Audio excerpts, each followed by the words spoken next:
Hey everybody, it's Jason Blaha here, and in my Maria Sharapova video I did earlier today, a subscriber asked a fantastic question, and I guess I should touch upon that briefly because it's come up a few times.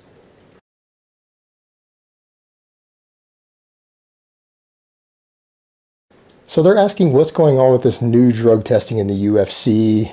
Why are guys getting popped? Some of the big names getting popped? Pretty straightforward, guys. UFC hasn't had any real sort of stringent drug testing because these guys are oftentimes on various drugs that will not appear or are really easy to mask in the very lenient testing they were subjected to in the past. Now that they're on stricter testing, there can be times where stuff they took months ago that was lingering is now detectable. They're not used to the sort of random testing they're being hit with. They're having to change the drugs and everything that they're using. These guys are not used to a sport that has stringent testing, so they don't know how to actually cheat and win. And this is great for the UFC because the UFC has been criticized over and over for being dirty. They're going to do this to improve their image, to make them look like a clean sport. Well, the thing is, there aren't really any clean sports. Even the most heavily tested sports, you can cheat if you just know how. But the problem is that these guys are unprepared. So if a few guys get popped, a bunch of guys get popped really quick when they change testing, it makes the image of this group change. It's a dog and pony show so that everyone can feel better, that they can suddenly feel like their champions are clean and they got there purely through hard work and talent with no pharmaceutical assistance, as if it's possible to get to the top ranks in any elite sport without the combination of all three.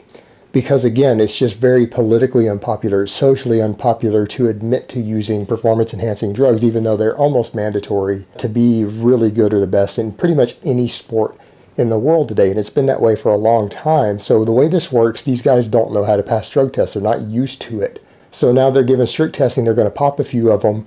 They're going to get caught. They're basically sacrificial lambs. They lose out, but the UFC wins for its image. The fans win because they can feel good about their heroes now being clean or possibly clean because there's so stringent testing that they've caught a bunch of people, so they were clearly cheaters in the past, and they've cleared them all out.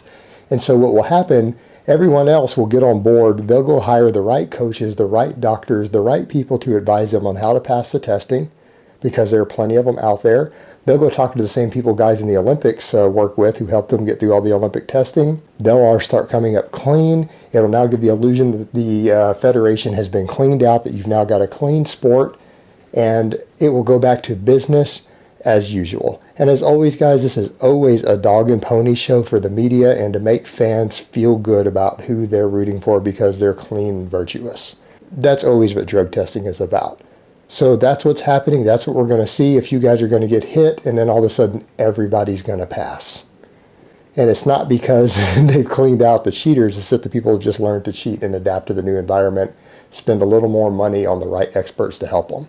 All right, guys, but that's really all I have to say on that today. If you enjoyed this video, please remember to click like down below, subscribe to my channel, and share this video with your friends and family. So I hope this has been informative, and I will talk to you guys next time.